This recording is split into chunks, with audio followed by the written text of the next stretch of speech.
I'd give you all like a little bit of a rest from me, because I feel like I've been a bit everywhere recently. If you haven't seen it, I've been doing an advert in the UK for cancer research. I'm one of the people sort of in the advert, which is kind of interesting actually, because since I've been in the advert, you know, they asked me to be in it to speak, you know, as a survivor and as somebody who's benefited from cancer research, and I've had so many people say to me, oh my goodness, I had no idea the people in those adverts are actually real. Which, to be fair, neither did I. I think I always assumed that they were just actors, but they're not. They are literally real people like me who have had cancer, or the other people who are in it. You know, that really is a scientist, it really is a doctor, it really is a nurse. You know, we're real people who really do the things that we say, or have experienced the things that we say. Yeah, no, it's real life. As well as that, Cancer Research asked me if I would be the first person they wanted to do a Facebook Live. If you're on Facebook, you know what I'm talking about. If you're not, it's like a real time, it's kind of like this, but rather than me being able to edit out all the bits that I get wrong, it's all in there, which you will know if you have seen the Facebook Live. We are interrupted a few minutes in by a little surprise guest, my daughter, who came running in because she was really annoyed that I hadn't gone upstairs to give her a kiss goodnight because I was in the middle of filming with a whole, you know, cancer research kind of digital team of like 3 or 4 people. It was so embarrassing, so funny. So obviously all of that just made the last few weeks really busy, and then it had just been a bit busy anyway. I've returned to university. I'm getting really close to the end of the 2nd edition, Fabulous Women's Guide Through Cancer, and most importantly, my daughter finally had her plaster cast taken off her arm, which was last Wednesday. And where I thought that would be quite a quick go in, take it off, done, it wasn't. It was like a whole day thing.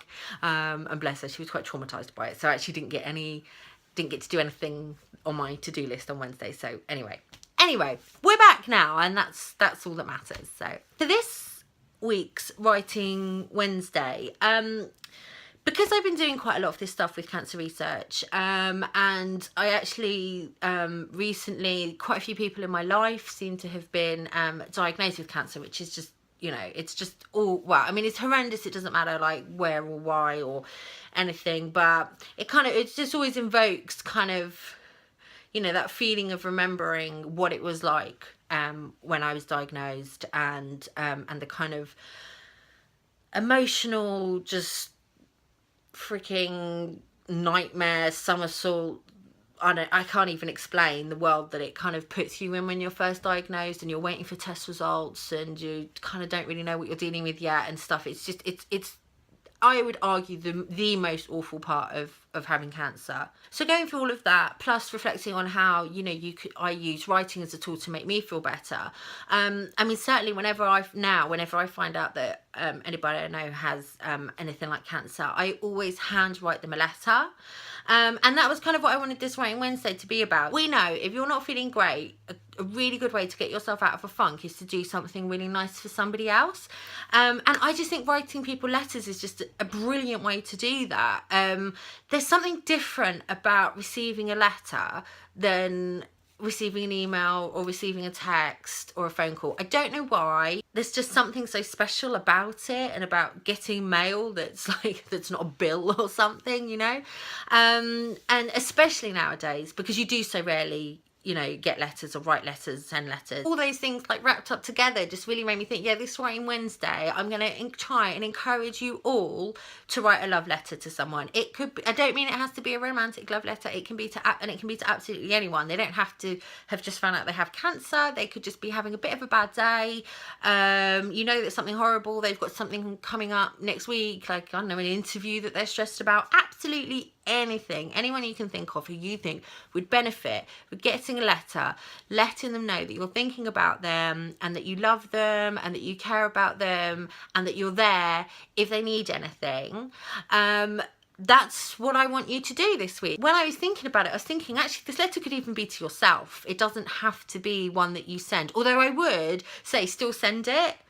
Because when you get it back in a few days, you might find that you're feeling in a slightly different place. And sometimes I get this when I read back things that I've written, even only a couple of days before. I surprise myself.